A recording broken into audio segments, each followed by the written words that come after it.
네. 사무엘상에 보면 다윗과 요나단이 나옵니다. 그 두 사람은 관계는 단순히 우정을 넘어서 진정한 형제의 사랑의 모습을 보여주기도 하고 또한 신앙적 연합을 보여주기도 하죠. 요나단은 다윗을 진정으로 사랑해서 왕이 계승자의 자리를, 그 권리를 내어놓기도 하고 또한 목숨을 걸고 다윗을 보호하고 지키기도 합니다. 또한 다윗도 요나단이 죽었을 때 정말 가슴 깊이 슬퍼하며 활의 노래를 지어서 그를 향한 마음을 표현하기도 했죠. 하지만 다윗과 요나단의 우정은 영원하진 못했습니다. 죽음이 그들의 우정을 갈라놓기도 했죠. 다윗은 늙어가면서 요나단을 향한 마음이 점차 시들어졌을 것이고 또한 우정도 희미해졌을 것 같습니다. 하지만 그들의 우정은 그림자였습니다. 무엇에 대한 그림자였을까요? 실체는 무엇이었을까요? 바로 우리와 예수님 사이의 관계인 친구라는 관계에 대한 그림자였습니다. 오늘은 우리와 기꺼이 친구가 되려 하시는 예수님에 대해 살펴보려고 합니다.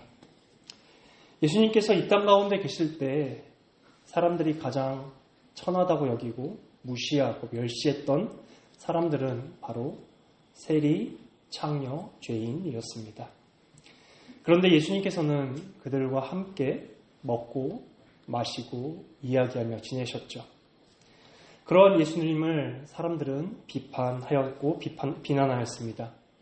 그들과 예수님을 동일시하면서요. 하지만 예수님을 비판했던 그들은 어떠한 사람들이었을까요? 자신은 그러한 죄인들과 구별되고 거룩하고 깨끗한 사람이다 라고 여겼기에 그렇게 무시했겠죠. 그렇기에 세리와 창녀 그리고 죄인을 무시하기도 했겠죠. 하지만 예수님께서 세리와 죄인들의 친구시다 라는 이 말이 세리와 창녀와 죄인들에게는 어떠한 말로 들릴까요? 더할 나위 없는 위로와 안식을 가져다주는 말이 아닐까요? 자신을 죄인이라 여기는 사람들에게 예수님께서 죄인들의 친구이시다 라는 말은 복음입니다. 기쁜 소식이겠죠. 그렇다면 예수님께서 죄인들의 친구이시다 라는 말은 어떤 의미가 담겨져 있을까요? 바로 예수님께서 죄인들과 함께 어울리기를 좋아하셨다라는 말이었습니다. 그래서 죄인들은 예수님과 함께 있을 때 큰 위로를 느끼기도 했고 환영을 받기도 했으며 또한 용납받는 그런 느낌을 받았죠. 누가복음 15장 1절에 보면 모든 세리와 죄인들이 말씀을 들으러 가까이 나오니 라고 말하면서 모든 사람들이 세리와 죄인을 욕하고 무시하고 비난했을 때에도 예수님께서는 그들을 위로해 주시고 환영해 주시고 용납해 주신다라는 느낌을 그들이 받다 보니 자연스럽게 예수님께로 세리와 죄인들이 몰려왔습니다. 모든 사람들은 자신들을 향해 늘 손가락질하고 비난하고 욕했지만 오직 예수님만큼은 그들을 환대해 주셨던 것이죠. 그들은 예수님에게서 희망을 본 것입니다. 즉 예수님께서는 그들을 자신의 마음 가운데로 끌어들이셨죠. 우리 마음속에 커다란 원을 하나 그리고 또한 그 안으로 갈수록 점차 작은 원을 그린다고 가정해 볼게요. 가장 바깥에 있는 원에는 그냥 이름만 아는 사람을 적어놓고 점점 안쪽으로 들어갈수록 나와 가까운 사람, 나와 친한 사람의 이름을 적어보도록 할게요. 가장 안쪽에 있는 작은 원에 누군가의 이름을 적을 수 있다면 그는 아주 행복한 사람일 것입니다. 정말 나의 마음속 깊은 곳에 있는 그러한 고민까지도 근심과 걱정, 이 모든 것을 공유할 수 있는 사람이 아마 마음 한가운데 있는 사람일 테니까요. 하지만 그 자리에 있는 사람에게 우리의 은밀한 죄, 우리의 연약함, 그걸 가감없이 솔직하게 다 말할 수 있을까요? 그 사람이 나의 그러한 연약함과 나의 은밀한 죄악을 안다고 해서 알 때 눈꼬리를 치켜뜬다거나 속으로 욕하지 않을 것이다 라고 우리는 자신할 수 있을까요? 혹은 그 사람과 나와의 관계는 영원할 수 있을까요? 나와의 관계가 깨져도 그 사람은 나의 은밀한 죄악까지 누군가에게 말하지 않을 것이다 라고 우리는 단언할 수 없을 것입니다. 하지만 우리의 마음속에 있는 정말 깊고 은밀하며 죄악스러운 마음을 전부 다 알아도 무한히 나를 받아주고 용납해주는 친구가 우리에게 있다면 어떨까요?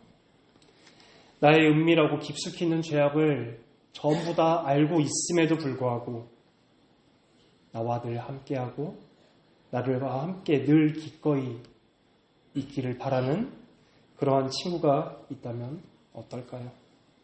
이에 대해 청교도 신학자 중 한 사람인 리처드 십스는 이렇게 말하기도 하였습니다. 모든 단계의 우정과 모든 종류의 우정이 그리스도 안에 있다.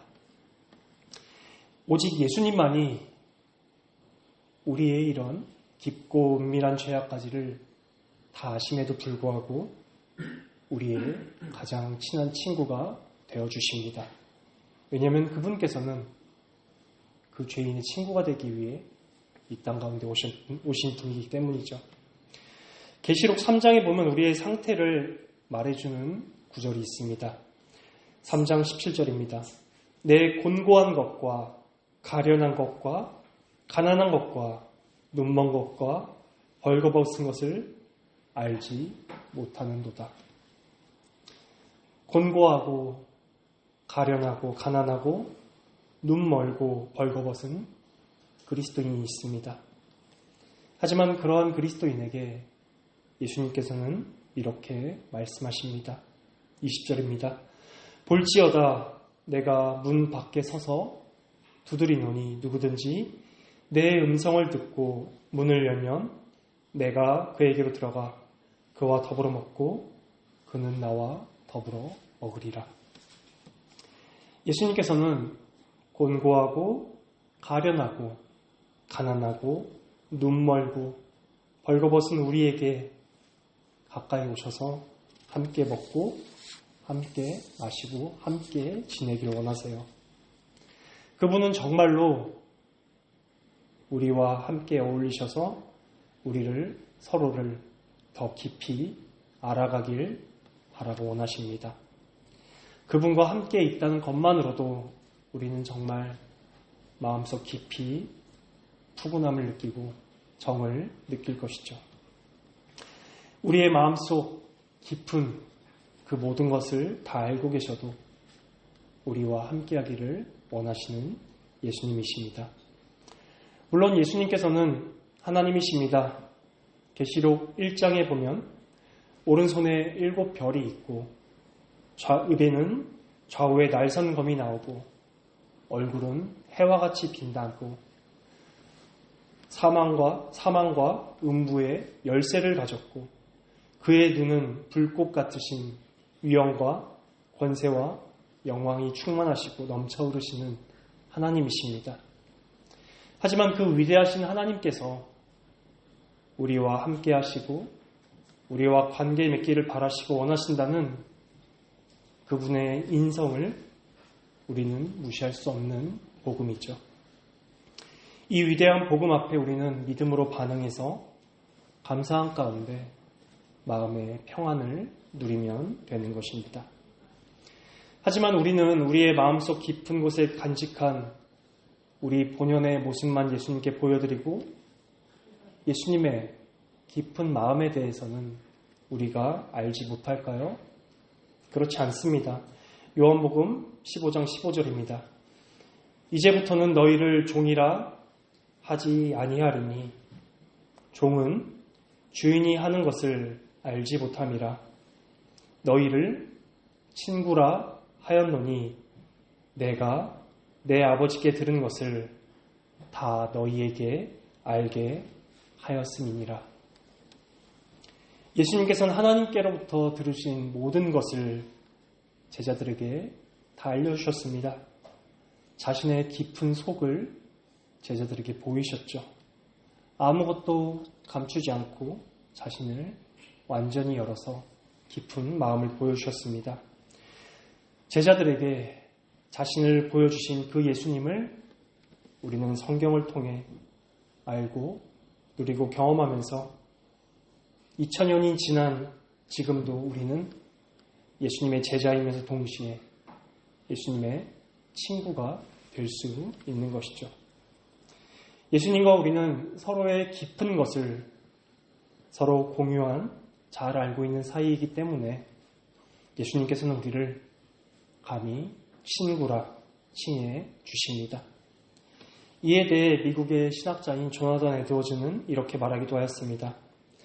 하나님께서는 그리스도 안에서 우리 같은 미천하고 비천한 피조물들이 자신에게 나와 교제를 즐기며 사랑의 교통을 나누도록 허락하셨다.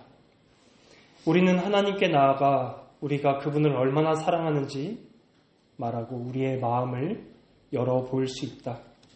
그러면 하나님께서는 우리의 마음을 받아주실 것이다. 우리 주 예수 그리스도께서 하늘에서 내려와 일부러 인성을 취하신 것은 바로 우리와 가까이 어울리며 우리의 동반자가 되시기 위해서였다라고 말하기도 하였습니다. 동반자라는 표현은 친구를 뜻하는 말이기도 하지만 동시에 함께 여행을 가는 사람을 뜻하기도 하죠. 세상이라는 이 거친 광야를 통과하는 순례의 길을 걷는 동시에 우리 곁에는 한결같으신 우리의 친구께서 계십니다. 늘 언제나 우리를 환영해 주시고 용납해 주시는 그리스도의 마음은 그분을 향한 우리의 오해를 바로잡아 주시죠. 예수님께 거절받을까 두려워하는 우리의 마음을 치유하셔서 그분은 늘 용납해 주시고 받아주십니다. 예수님께 혹시나 우리에게 너무나 가혹하시진 않을까라는 잘못된 생각도 바로잡아 주시고 온유하게 우리를 안아주십니다. 혹여나 우리에게 예수님께서 냉담하시지 않을까라는 의심도 거치고 그분은 오히려 그 누구보다도 우리를 동정하시죠. 인생의 외로운 길을 홀로 걷고 있다라는 우리에게 동반자로 함께 하시고 위로하시며 도와주십니다. 그분의 호의로 그분의 베품으로 우리는 그분과 감히 친구라 칭해지는 것이죠. 예수님께서는 왕으로 우리는 종으로 이러한 일방적인 관계도 포함해서 서로 교제하고 소통하고 나누는 쌍방적인 관계이기도 합니다. 마땅히 찬양과 경배와 예배를 받으셔야 마땅하신 분께서 자신을 낮추셔서 우리의 자리까지 오셨고 우리의 방식으로 우리에게 다가와서 기쁨을 함께 나누는 친구가 되어주셨죠. 예수님께서는 우리 마음속 깊은 곳에 있는 은밀하고 연약한 죄악을 다 아심에도 우리를 용납해 주시고 사랑해 주시고 받아주십니다. 또한 그분은 자신의 마음을 열어 마음속 깊은 곳에 있는 하나님께로 들으신 모든 것을 우리에게 성경을 통해 알려주셨죠. 자신을 지극히 낮추셔서 죄인인 우리의 친구가 되어주셨습니다. 하지만 우리는 어떠한가요? 예수님 그분 자체보다는 예수님께서 주시는 선물을 더 사랑하진 않으신가요? 예수님께서 주시는 선물에는 모든 것이 다 있습니다. 우리가 좋아하는 모든 것이 다 있죠. 건강, 돈, 명예, 가족, 심지어 교회까지요. 이 모든 것이 다 예수님께서 우리에게 주시는 선물입니다. 예를 들어서 부자인 친구가 있다고 가정해 볼게요. 그래서 그 부자인 친구를 만나면 좋은 곳에 친구 덕분에 놀러 가고 맛있는 호텔의 음식도 그 친구 덕분에 먹고 마음껏 먹고 그 부자인 친구와 함께 모든 것을 다 누리게 된다라고 해볼게요. 근데 그것보다도 그 친구보다도 그 친구로 인해 받는 것들을 더 좋아한다면 혜택만 좋아한다면 그것이 진정한 우정일까요? 아니면 그 친구를 이용하는 것일까요? 그런데 가장 놀라운 사실은 가장 놀라운 복음은 여기 있습니다. 예수님께서는 이러한 배신을 먼저 경험하셨습니다. 바로 자신의 제자들에게요. 십자가에 달리셨을 때 3년 동안 예수님과 함께 먹고 함께 지내고 함께 머물렀던 제자들은 예수님을 버리고 다들 도망갔습니다.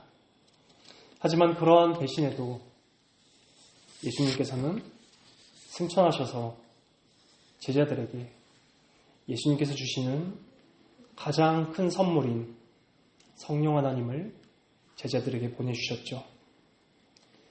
우리 역시도 예수님보다는 예수님께서 주시는 선물을 더 좋아하고 더 기뻐하는 배신을 얼마든지 저지른다 할지라도 그분께서는 우리를 용납해 주시고 우리의 이러한 죄값까지도 십자가에서 다 치러 주셨습니다. 또한 우리에게 성령 하나님을 보내주셨죠. 우리는 우리가 생각하는 것 이상으로 악하고 예수님께서는 우리가 생각하는 것 이상으로 우리를 사랑하십니다. 예수님보다도 예수님으로 인해서 받게 되는 선물에 마음을 두셨다면 이제는 돌이켜서 그 선물보다는 그 선물을 주신 분께 더 집중하고 그분을 더 사랑하면 어떨까요? 그리스도께로 오세요.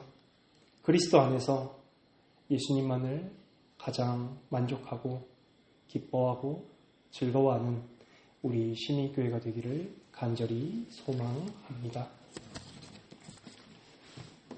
함께 찬송 한 곡 부르도록 하겠습니다.